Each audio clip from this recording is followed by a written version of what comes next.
বন্ধুরা, আমার নাম কনিষ্কা এবং আমার ঠাকুমার নাম ছিল কমলা। এটি আমার ঠাকুমার নিজের জীবনের ঘটনা, যা আজ আমি আপনাদের শোনাতে যাচ্ছি। ঠাকুমা আজ আর বেঁচে নেই, কিন্তু তার শোনানো গল্প আজও আমার মনে জীবন্ত হয়ে আছে। আর এই গল্পটা আমি আপনাদের আমার ঠাকুমার দৃষ্টিকোণ থেকেই শোনাতে যাচ্ছি। লোকে বলে সময় সব ক্ষত সারিয়ে দেয়, কিন্তু আত্মার গায়ে লেগে থাকা ভয়ের দাগ কখনো মোছে না। আমার নাম কমলা। ঘটনাটি তখনকার, যখন আমার সদ্য বিয়ে হয়েছিল, আর আমি আমার স্বামী দিনকর ও শ্বশুরবাড়ির লোকেদের সাথে একটা নির্জন এলাকায় থাকতাম। আমাদের বাড়ি, যাকে আমরা মারাঠিতে ওয়াদা বা বাড়া বলি, সেই বাড়িটা মূল গ্রাম থেকে বেশ দূরে একটা ঘন জঙ্গলে ঘেরা এবড়ো খেবড়ো ঝোপঝাড়ের মাঝখানে দাঁড়িয়েছিল। শুনেছিলাম যে তাদের পূর্বপুরুষদের মধ্যে কেউ একজন খুব ধনী ছিলেন, আর হয়তো তখন থেকেই তারা ওই বাড়াতে বসবাস করে আসছিলেন। কিন্তু সময়ের সাথে সাথে তাদের সেই ধন সম্পত্তিও চলে যায়, শুধু ওই বাড়াটাই রয়ে যায়। এমনিতে তারা খুব বেশি গরিবও ছিলেন না, কিন্তু সেকালের মতো অত ধনীও ছিলেন না। ওই বাড়াটা যে জায়গায় ছিল, সন্ধে নামতেই সেখানে এমন নিস্তব্ধতা ছেয়ে যেত, যেন কোনো অদৃশ্য শক্তি ওই বাড়িটাকে গিলে খেয়েছে। ওই বাড়ায় মোট ৭-৮টা ঘর ছিল, আর সেখানে আমাদের সাথে আমার দেওর রমাকান্ত এবং আমার শাশুড়িমাও থাকতেন। আমার শাশুড়ি মায়ের স্বামীর মৃত্যুর পরপরই তার বড় ছেলের, অর্থাৎ আমাদের, বিয়ে দিয়ে দেওয়া হয়েছিল। কারণ অন্ধকার নামতেই ওই বাড়িটা এতটাই নিস্তব্ধ হয়ে যেত যে একা কোনো মানুষের পক্ষে সেখানে থাকা অসম্ভব ছিল। আমার বিয়ের কয়েক মাস পরেই বাড়িতে আবার খুশির আমেজ ফিরে আসে, কারণ আমার দেওর রমাকান্তের বিয়ে ঠিক হয়ে গিয়েছিল। কাছেরই একটা গ্রামের এক সহজ সরল মেয়ে যমুনার সাথে ওর বিয়ে ঠিক হয়। আমার বিয়ের মাত্র ৮-১০ মাস পরেই আমার দেওরেরও বিয়ে হয়ে যায়, এবং যমুনা ওই বাড়ির চৌকাঠ পেরিয়ে বাড়ার নতুন বউ হয়ে বাড়িতে প্রবেশ করে। বিয়ের মাত্র দুদিন পেরিয়েছে, আর তখনই আমাদের এক অদ্ভুত ঘটনার মুখোমুখি হতে হয়। আমাদের ওখানে একটা রেওয়াজ আছে, নতুন বউ যতদিন না কুলদেবীর পুজো দিয়ে তার আশীর্বাদ মিচ্ছে, ততদিন সে বাড়ির চৌখাটের বাইরে পা রাখে না। অর্থাৎ সে বাড়ি ছেড়ে দূরে কোথাও যেতে পারে না। যমুনা এমনিতে বেশ ছোট ছিল, ওর বয়স তখন হয়তো ১৭ বছর হবে, আর আমার কাছে ও ছিল একটা ছোট বোনের মতো। কিন্তু সেই রাতে কে জানে কেন আমার খুব অদ্ভুত লাগছিল। বাড়ার কোণে রাখা লণ্ঠনগুলোর তেল ফুরিয়ে আসায় সেগুলো টিমটিম করে জ্বলছিল। শাশুড়িমা নিজের ঘরে গিয়ে কখন যে ঘুমিয়ে পড়েছিলেন। আমার স্বামী সেই রাতে কোনো একটা কাজে বাইরে গিয়েছিলেন। যমুনা হয়তো আমার ঘরেই ছিল, আর আমি রান্নাঘরে কাজ করছিলাম। আমি রান্নাঘরের কাজ গুছিয়ে যমুনাকে পরের দিনের নিয়মকানুন বুঝিয়ে বলার জন্য আমার ঘরের দিকে এগোলাম। কিন্তু যখন আমি ঘরে গেলাম, দেখলাম ঘর খালি। যমুনা তখন আমার সাথে আমার ঘরেই ঘুমাতো, কারণ বিয়ের পরেও কিছু নিয়মকানুন সম্পূর্ণ না হওয়া পর্যন্ত স্বামী স্ত্রীকে একসাথে থাকতে দেওয়া হতো না। যমুনাকে আমি কোথাও দেখতে পেলাম না। তখন আমি দেওরের ঘরের দিকে গেলাম, আর ওর ঘরের দরজায় টোকা দিয়ে বাইরে দাঁড়িয়ে ঘাবড়ে গিয়ে জিজ্ঞেস করলাম, রমাকান্ত ঠাকুরপো, যমুনা কি ভেতরে আছে? আমি তো ওকে কোথাও দেখতে পাচ্ছি না। রমাকান্ত ঘর থেকে বেরিয়ে এসে কপালে ভাঁজ ফেলে বলল, না, ও তো এখানে আসেনি। আমার তো মনে হলো ও আপনার সাথে রান্নাঘরে আছে। আমার বুকের ধুকপুকানি বেড়ে গেল। সেই সময় গ্রামে বিদ্যুৎ ছিল না। আমরা লণ্ঠন তুলে নিলাম এবং বাড়ার প্রতিটা ঘরে গিয়ে দেখলাম, কিন্তু যমুনা কোথাও ছিল না। তারপর আমরা ওকে খুঁজতে উঠোনে গেলাম। বাইরে তখন বৃষ্টির হালকা ছিটে ফোঁটা পড়ছিল, আর মাটির সোদা গন্ধের সাথে সাথে একটা অদ্ভুত পচা দুর্গন্ধ ভেসে আসছিল। ওই বাড়ার পেছনে একটা পুরনো ঘেরাটোপ বা কম্পাউন্ডের মতো ছিল। আমরা যখন সেখানে গেলাম, দেখলাম যে ওই ঘেরাটোপের কাঁটাতারগুলো এক জায়গায় মোড়ানো এবং কিছুটা ঝুলে আছে, যেন কেউ গায়ের জোরে সেগুলোকে বাঁকিয়ে দিয়েছে। আমি সেদিকে এগোলাম। আমরা ওই ভাঙা সীমানা পার হয়ে বাইরে বেরোলাম এবং সেই মেঠো পথ ধরে হাঁটতে শুরু করলাম। ঝোপঝাড় আমাদের জামাকাপড় ছিঁড়ে দিচ্ছিল, যেন কেউ আমাদের পেছন থেকে টেনে ধরছে। নিচের মাটি ধীর বৃষ্টির কারণে কাদায় পরিণত হয়েছিল, আর এখন মাটিতে পা ফেললে কাদার চপচপ শব্দ হচ্ছিল। লণ্ঠনের ম্লান হলুদ আলোতে আমরা ঝোপঝাড়ের মাঝখান দিয়ে যাওয়া একটা সরু রাস্তা দেখতে পেলাম। ওই রাস্তাটা সোজা একটা পুরনো খণ্ডহরের দিকে যাচ্ছিল, সেই পুরনো ধ্বংসাবশেষ যেখানে আমি একটা কুয়োর কথা শুনেছিলাম। ওই কুয়োটা নিয়ে গ্রামে অনেক রকম গুজব ছিল, আর সেই কারণে কেউ দিনের বেলাতেও ওদিকটায় পা বাড়াতো না। আমরা একটু হেঁটে আরও সামনের দিকে এগিয়ে গেলাম। প্রায় ১০০ মিটার ভেতরে যাওয়ার পর আমরা দেখলাম সেখানে সত্যিই ঝোপঝাড় আর ঘাসে ঢাকা একটা কুয়ো ছিল।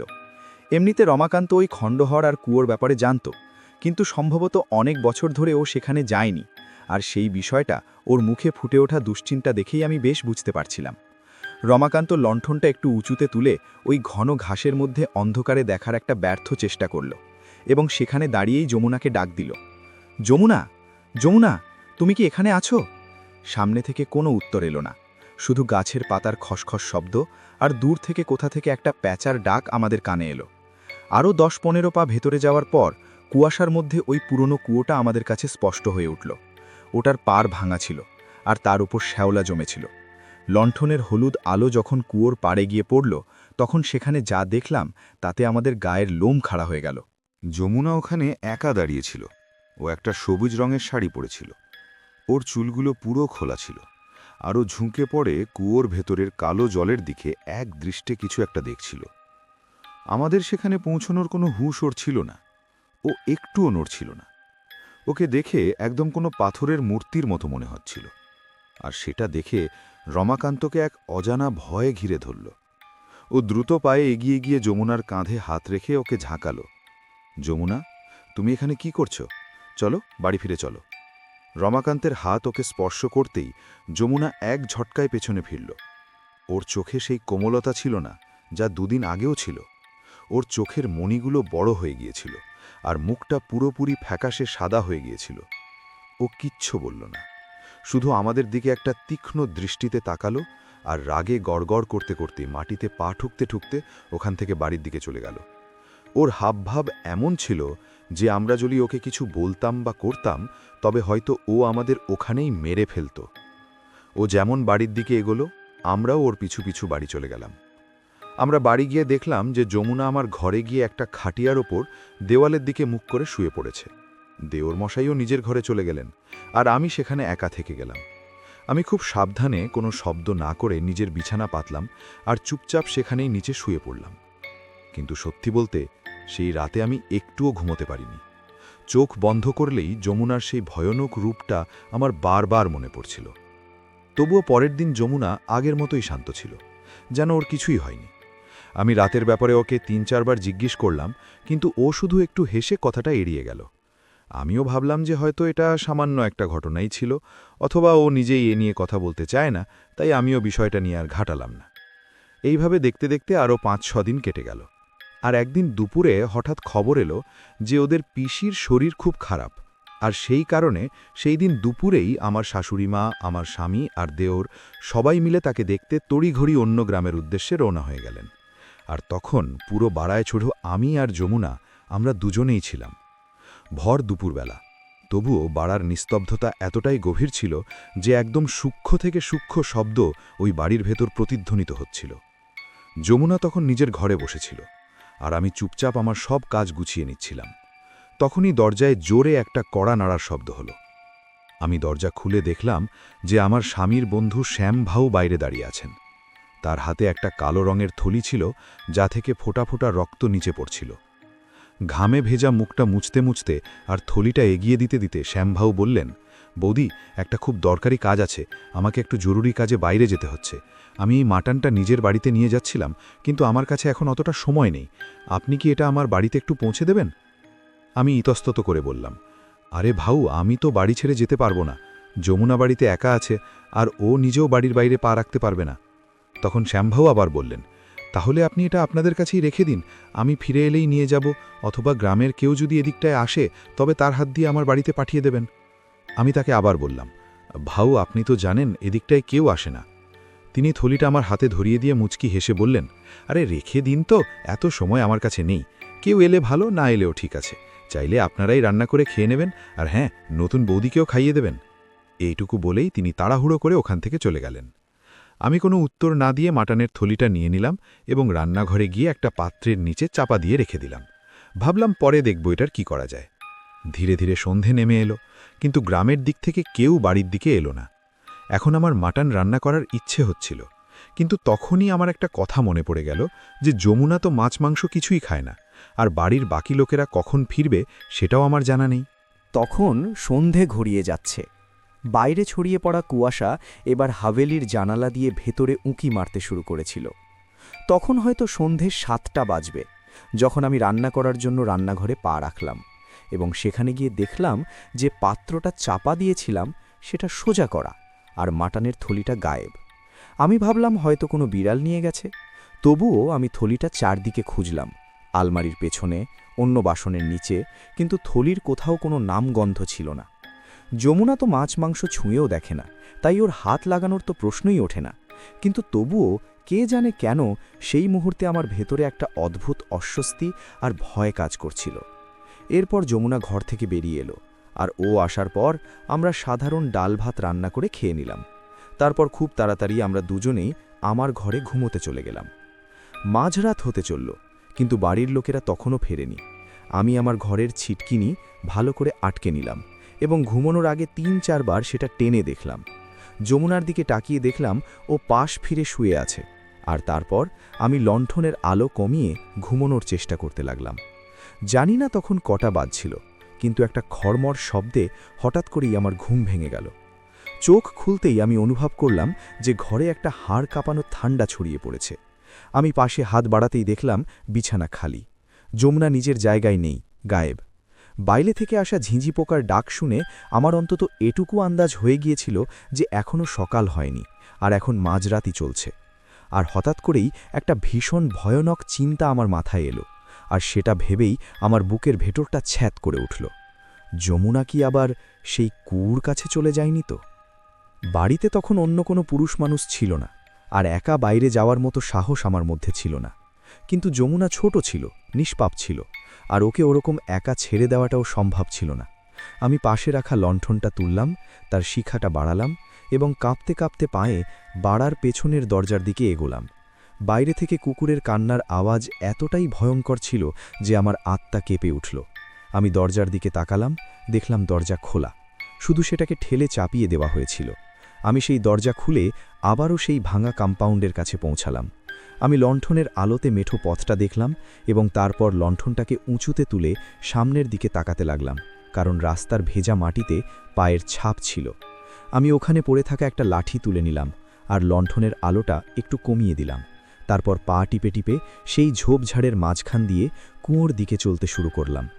ভয় পেতে পেতে, ঘাবড়ে গিয়ে, কোনো মতে নিজেকে সাহস জুগিয়ে আমি ধীরে ধীরে ওই কুয়োর কাছে যাচ্ছিলাম। আমি যত কুয়োর কাছাকাছি যাচ্ছিলাম, আমার ভেতরের ভয়টাও তত বাড়ছিল। একটা শিরশিরানি গোটা শরীরে দৌড়ে বেড়াচ্ছিল, যার কারণে বারবার আমার গায়ের লোম খাড়া হয়ে যাচ্ছিল। ভয় এতটাই বেশি ছিল যে আমার কপালে ঘাম জমতে শুরু করেছিল। আমি অনেকটা এগিয়ে যাওয়ার পর ঝোপের আড়ালে লুকিয়ে সেই কুয়োর দিকে তাকালাম, আর সেখানে যা দেখলাম তাতে আমার হৃৎপিণ্ড যেন স্তব্ধ হয়ে গেল। আমার দলার আওয়াজ গলার ভেতরেই আটকে রইল। আমি দেখলাম যমুনা কুয়োর পাড়ে বসেছিল। ওর সামনে সেই মাটানের থলিটা খোলা অবস্থায় পড়েছিল, আর ও উবু হয়ে বসে রক্তে মাখা সেই কাঁচা মাংসটা নিজের 2 হাত দিয়ে ধরে দাঁত দিয়ে ছিঁড়ে ছিঁড়ে খাচ্ছিল। আর তারপর আমি দেখলাম যে ও মাটনটা চিবোচ্ছিল না, বরং কোনো বন্য জন্তুর মতো সোজা গিলে ফেলছিল। ওর ঠোঁটের কোণ থেকে রক্ত আর লালা ঝরে পড়ছিল। ও সেই কাঁচা মাংসটা নিজের দাঁতে চেপে ধরে গায়ের জোরে টানছিল, আর মাঝে মাঝে একটা অদ্ভুত ঘরঘরে আওয়াজ করে আবার সেটা খেতে শুরু করছিল। ওর চোখে এমন একটা বিভৎস চমক ছিল যা কোনো মানুষের হতে পারে না। এর মাঝেও বারবার সেই কুয়োর ভেতরে উঁকি মারছিল, আর তারপর আবার সেই কাঁচা মাংস দাঁত দিয়ে ছিঁড়তে শুরু করছিল। আমি ভয়ে পিছোতে লাগলাম। হঠাৎ আমার পা একটা শুকনো ডালের উপর পড়ল, আর জোরে একটা মট করে আওয়াজ হলো। ওই সামান্য আওয়াজটাই ওর মনোযোগ কাড়তে যথেষ্ট ছিল। যমুনা হঠাৎ নিজের মাথা পেছনে ঘোরালো। ওর ঘাড় মোটকে যাওয়ার শব্দ আমি সেই নিস্তব্ধতায় স্পষ্ট শুনতে পেলাম। ও সোজা আমার দিকে তাকালো। যদিও আমি ঝোপের আড়ালে ছিলাম, কিন্তু ওর সেই দৃষ্টি দেখে আমার নিঃশ্বাস আটকে গেল। আমি কাঁপা কাঁপা হাতে লণ্ঠনের আলো আরও কমিয়ে দিলাম, আর আমি দ্রুত ঘুরে দাঁড়ালাম এবং নিজের প্রাণ বাঁচাতে বাড়ার দিকে ছুট লাগালাম। আমি যখন দৌড়াচ্ছিলাম তখন আমার নিজের পায়ের শব্দই আমাকে আরও বেশি ভয় পাইয়ে দিচ্ছিল, কারণ আমার মনে হচ্ছিল যেন ও আমার পেছন পেছন ছুটে আসছে। আমি ছুটতে ছুটতে ঘরের ভেতর পৌঁছালাম, আর পেছনের দরজাটা এত জোরে আঁচকে বন্ধ করলাম যে তার আওয়াজ পুরো দালানে প্রতিধ্বনিত হয়ে উঠল। আমি পাগলের মতো আমার ঘরের দিকে দৌড়ালাম আর কাঁপা কাঁপা হাতে দরজার ছিটকিনি লাগানোর চেষ্টা করতে লাগলাম। আর ঠিক তখনই আমি বাড়ার সদর দরজা খোলার আওয়াজ শুনতে পেলাম। আমার পা দুটো অবশ হয়ে গেল। তখন আমার মনে পড়ল যে তাড়াহুড়ো করে আমি সদর দরজাটা বন্ধ করতেই ভুলে গিয়েছিলাম। যমুনা এখন ফিরে এসেছে। আমি ছিটকিনি ছেড়ে দিয়ে সেখানেই মাটিতে লুটিয়ে পড়লাম। আমার নিঃশ্বাস এত দ্রুত পড়ছিল যে তার আওয়াজ বাইরে পর্যন্ত যেতে পারত। আমি ওই অবস্থাতেই মেঝেতে হামাগুড়ি দিয়ে চুপচাপ নিজের বিছানায় ঝুঁকে পড়লাম এবং মাথা অবধি চাদর মুড়ি দিয়ে ঘুমোনোর ভান করতে লাগলাম। আমি আমার মুখটা চাদরের ভেতর চেপে রাখলাম যাতে আমার দ্রুত নিঃশ্বাসের শব্দ বাইরে শোনা না যায়। আর আবার দরজা খোলার আওয়াজ হলো। এবার এটা আমার ঘরের দরজা ছিল। দরজা খুলতেই ঘরে হঠাৎ করে সেই পচা আর কাঁচা মাংসের দুর্গন্ধ ছড়িয়ে পড়ল। মানে যমুনা ঘরে চলে এসেছিল। ওর হাঁটার শব্দ স্বাভাবিক ছিল না। এমন মনে হচ্ছিল যেন কেউ নিজের থাবার ওপর ভর দিয়ে ধীরে ধীরে হামাগুড়ি দিয়ে আসছে। ও আমার কাছে এলো এবং ঠিক আমার পাশেই সেই খালি জায়গায় শুয়ে পড়ল। ওর শরীরটা আমাকে স্পর্শ করতেই একটা তীব্র শিরশিরানি আমার সারা শরীরে খেলে গেল। ওর শরীরটা কোনো লাশের মতো ঠান্ডা ছিল। আমার মুখে চাদর টানা ছিল ঠিকই, কিন্তু ভেতরে আমার চোখ খোলা ছিল। আর ওই অন্ধকারে আমি ওর ভারী এবং ঘড়ঘড়ে নিঃশ্বাসের শব্দ শুনতে পাচ্ছিলাম। আমার পুরো শরীর ঘামে ভিজে গিয়েছিল, কিন্তু তবুও আমি পাথরের মূর্তির মতো নিজেকে স্থির রেখেছিলাম। আমি সেই সারা রাত ঘুমোতে পারিনি, শুধু ভোর হওয়ার আর ওই ঘর থেকে বেরোনোর অপেক্ষায় ছিলাম। অনেকটা সময় পর যখন আমার মনে হলো যে যমুনা শান্ত হয়ে গেছে আর ও ঘুমিয়ে পড়েছে, তখন আমি খুব সাবধানে উঠে ঘর থেকে বেরিয়ে গেলাম এবং বাইরে থেকে ঘরের দরজা বন্ধ করে দিলাম। সকাল হওয়া পর্যন্ত আমি ওখানেই দরজার সামনে বসে রইলাম। তারপর সকাল হতেই বাড়ির বাকি লোকেরাও ফিরে এলো। তারা অন্য গ্রাম থেকে ফিরে এসেছিলেন। ততক্ষণে দুপুর হয়ে গিয়েছিল এবং যমুনা তখনও ঘুমাচ্ছিল। বাড়ির লোকেরা যখন যমুনার অবস্থা দেখল, তখন বোঝা গেল যে যমুনার অবস্থা খুব খারাপ। ও বিছানা থেকে উঠতেই পারছিল না। ওর সারা শরীর প্রবল জ্বরে পুড়ছিল আর ওর মুখ দিয়ে অনবরত লালা ঝরছিল। রমাকান্ত যমুনার হাত ধরে আর ওর কপালে হাত রেখে ঘাবড়ে গিয়ে বলল, এর তো খুব বেশি জ্বর এসেছে। দিনকর তাড়াতাড়ি যাও আর বৈদ্যমশাইকে ডেকে আনো। গ্রামের বৈদ্যমশাই বাড়িতে এলেন। তিনি গাছগাছড়ার ওষুধ দিলেন, কিন্তু তবুও যমুনার জ্বর কমার কোনো নামই নিচ্ছিল না। আমি ততক্ষণ পর্যন্ত বাড়ির লোকেদের কিছুই জানাইনি, কারণ আমার ভয় ছিল যে তারা আমাকেই এইসবের জন্য দায়ী করবেন। কিন্তু যমুনার ওই ছটকট করা অবস্থা আমি আর সহ্য করতে পারলাম না। অবশেষে কাঁপা কাঁপা গলায় আমি তাদের রাতের পুরো ঘটনাটা খুলে বললাম। সে কথা শুনে সবাই চমকে উঠলেন। আমার কথা শুনতেই পুরো বাড়াতে নিস্তব্ধতা ছেয়ে গেল। শাশুড়ি মায়ের মুখের রং ফ্যাকাশে হয়ে গেল এবং সেই সন্ধেতেই তিনি একজন অভিজ্ঞ তান্ত্রিককে ডেকে আনার সিদ্ধান্ত নিলেন। তান্ত্রিক যখন বাড়ার চৌকাঠে এসে পৌঁছালেন, ভেতরে পা রাখার আগেই তিনি চোখ বন্ধ করে নিলেন এবং সেখানকার বাতাস শুকতে শুরু করলেন। তান্ত্রিক তার শুকনো আর ভারী গলায় শাশুড়ি মাকে বললেন, তোমার বাড়িতে কোনো রোগের নয়, বরং কোনো অতৃপ্ত আত্মার ছায়া পড়েছে। এ কথা শুনতেই পুরো বাড়ায় শ্মশানের নিস্তব্ধতা নেমে এলো। শাশুড়িমা কাঁপা গলায় তান্ত্রিককে পুরো ঘটনাটা জানালেন। তান্ত্রিক যমুনাকে দেখলেন। ও সজ্ঞানে ছিল ঠিকই, কিন্তু ওর চোখ হলুদ হয়ে গিয়েছিল আর মণিগুলো স্থির ছিল। তান্ত্রিক তার ঝোলা থেকে কিছুটা কালো ছাই বের করলেন এবং সেটা যমুনার দিকে ছুঁড়ে মারলেন। ছাই শরীরে লাগতেই যমুনা এক অমানুষিক আর্তনাদ করে উঠল আর চারপাই থেকে ছিটকে মেঝেতে গিয়ে পড়ল। সেই মুহূর্তে ও কোনো মানুষের মতো নয়, বরং একটা হিংস্র পশুর মতো গড়গড় করছিল। তান্ত্রিকও সেই ভয়ানক রূপ দেখে গম্ভীর হয়ে বললেন, একে এক অশুভ আত্মা ভর করেছে, যে হয়তো বছরের পর বছর আগে ওই কুয়ায় ডুবে মারা গিয়েছিল। যদি একে খুব তাড়াতাড়ি বের না করা হয়, তাহলে এ যমুনাকেও নিজের সাথে ওই কুয়োর গভীরেই টেনে নিয়ে যাবে। তখন রমাকান্ত হাত জোড় করে তাকে বলল, বাবাজি, যে কোনো উপায় হোক, শুধু আমার স্ত্রীকে বাঁচিয়ে নিন। তান্ত্রিক আমাদের সবাইকে ঘরের বাইরে নিয়ে গেলেন এবং তিনি আমাদের একটি অত্যন্ত কঠিন এবং ভয়ানক উপায়ের কথা শোনালেন। তিনি বললেন যে সামনের অমাবস্যার মাঝরাতে বাড়ির যে কোনো একজন সধবা মহিলাকে একাই ওই কুয়োর কাছে যেতে হবে। তাকে ঠিক সেইভাবেই কনের মতো সাজতে হবে যেমনভাবে যমুনা সেজেছিল। ওই একই শাড়ি, ওই সবুজ চুড়ি, ওই মঙ্গলসূত্র আর কপালে বড় টিপ। সেখানে গিয়ে তাকে ঘাস দিয়ে তৈরি একটা পুতুলকে নিজের সমস্ত গয়না আর ওই শাড়ি পরাতে এবং তারপর তাতে আগুন লাগিয়ে আবার ফিরে আসতে হবে। আমরা সবাই একে অপরের দিকে তাকাচ্ছিলাম। তারপর তান্ত্রিক কিছু একটা ভেবে সতর্ক করার সুরে বললেন, আর যে মহিলাই সেখানে যাবে, সে যদি ভুল করেও পেছনে ঘুরে তাকায় বা ভয়ে চিৎকার করে ওঠে, তাহলে আত্মা তাকে সেখানেই মেরে ফেলবে।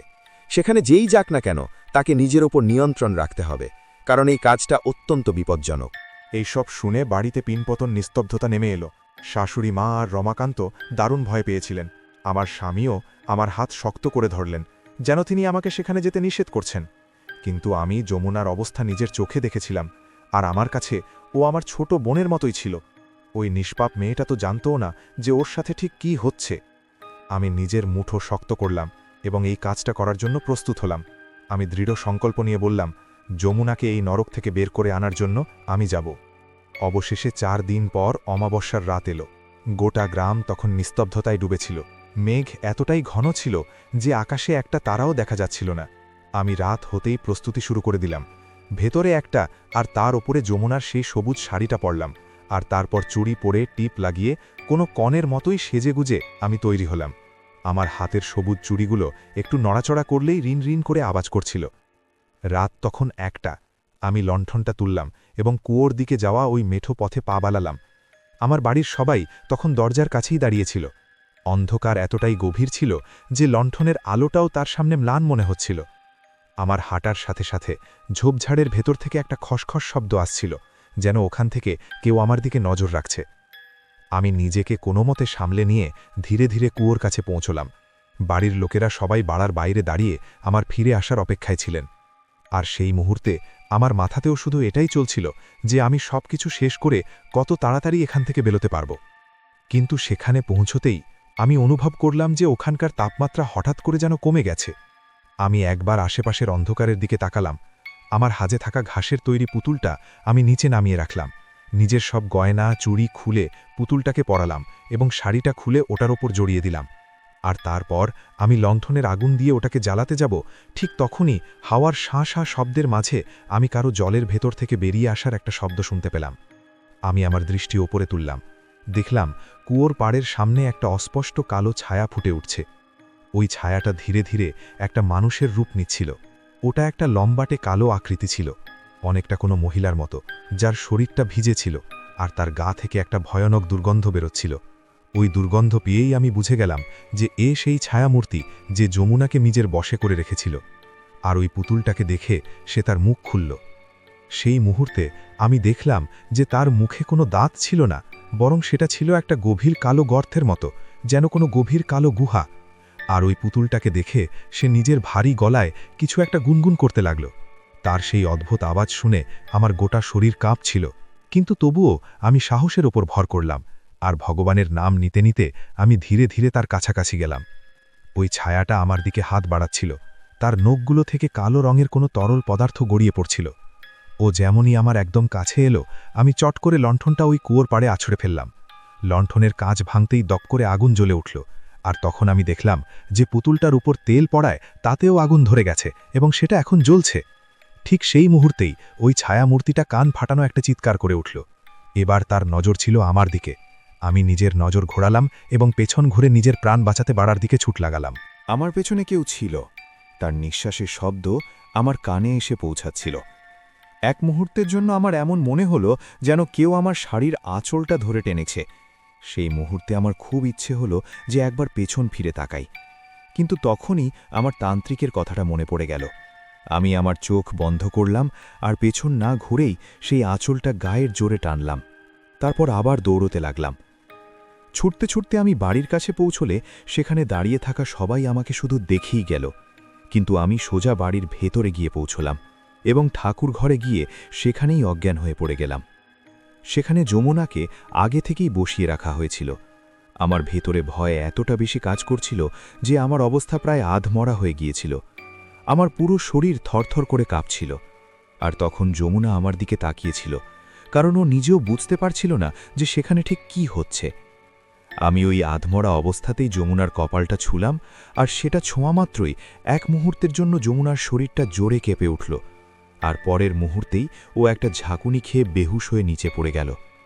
ঠিক সেই মুহূর্তেই বাইরে দূর থেকে কোথা থেকে একটা জোরে চিৎকার শোনা গেল এবং তারপর সবকিছু শান্ত হয়ে গেল।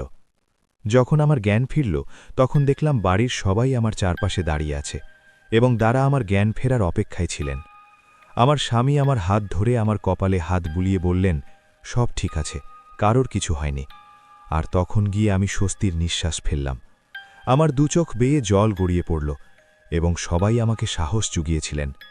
কিন্তু সত্যি বলতে ওই ঘটনাটা আমার কাছে এমন একটা বড় ধাক্কা ছিল যা থেকে বেরিয়ে আসতে আমার বছরের পর বছর লেগে যায়। ওই ঘটনার কয়েকদিন পর রমাকান্ত আর দিনকর গ্রামবাসীদের সাথে মিলে ওই কুয়োতে বিরাট বড় একটা শান্তি পুজো করিয়েছিল এবং চিরকালের মতো ওই কুয়োটাকে ভারী পাথর দিয়ে বুঝিয়ে দেওয়া হয়েছিল। তো বন্ধুরা, এই ছিল আমার ঠাকুমার জীবনে ঘটে যাওয়া এক সত্যি ঘটনা। আপনাদের এই ঘটনা, এই গল্পটা কেমন লাগলো আমাকে কমেন্ট করে অবশ্যই জানাবেন।